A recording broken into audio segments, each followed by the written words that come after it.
Hey there, savvy investor.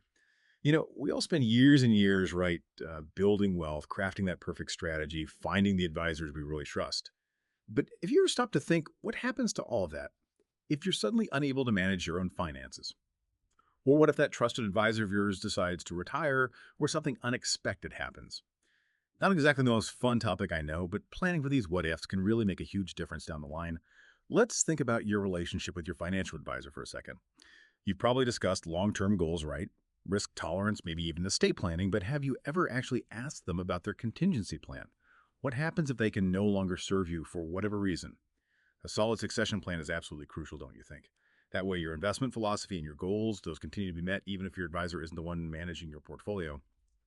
Don't hesitate to have that conversation as your financial well being on the line. All right, let's shift gears a little bit and talk about what happens when you're no longer able to manage your own finances. A lot of us have a trusted family member or a close friend in mind who will step in if we need them to. But the reality is, it can be way more complex than that. What if your chosen attorney just isn't up to the task? What if their own life circumstances change?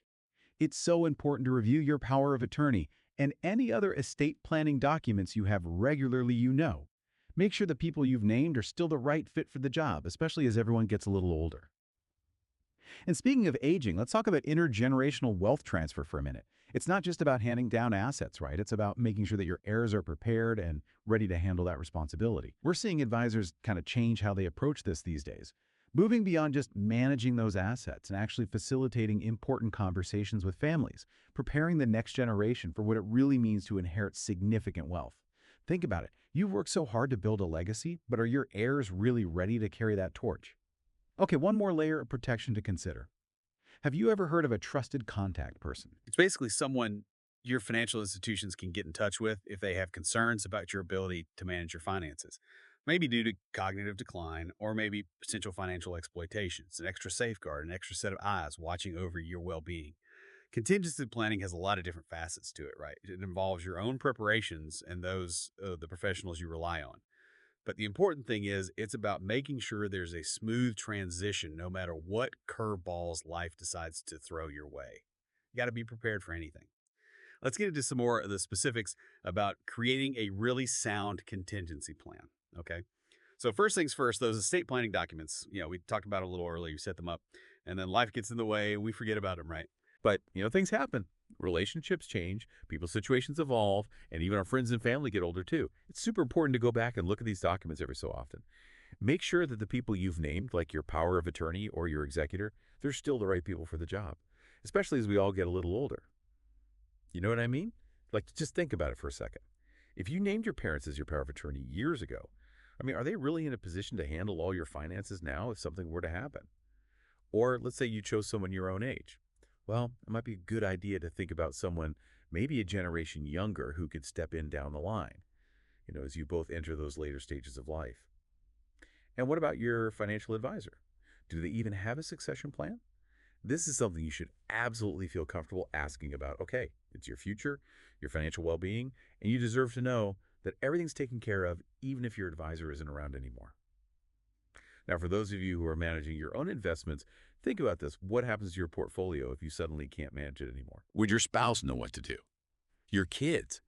Would they even want to take on that responsibility? You got to have these conversations. It's so important. You might think you're saving money by doing everything yourself, but what if your loved ones end up needing to hire help anyway? Look, contingency planning, it's not about knowing what's going to happen in the future. Nobody can do that, right? It's about being prepared for anything that might happen. It's about putting those safety nets in place and making sure everything runs smoothly no matter what life throws at us. Let's focus on something we talked about a little bit earlier, the trusted contact person. It might seem kind of like a small thing, but it can make a real difference. Like, picture this. Your advisor is looking at your account and something seems off right. Maybe there are some withdrawals they weren't expecting, or maybe you're suddenly making some investment choices that just seem out of character for you. Well, having that trusted contact person lets your advisor reach out to someone you've chosen, someone who can check in and make sure everything's okay. Remember, this is really important. A trusted contact person isn't the same thing as a power of attorney. Okay. They can't actually make any financial decisions for you, but they can provide that extra bit of security, a way for your advisor to bring up any concerns without, violating your privacy.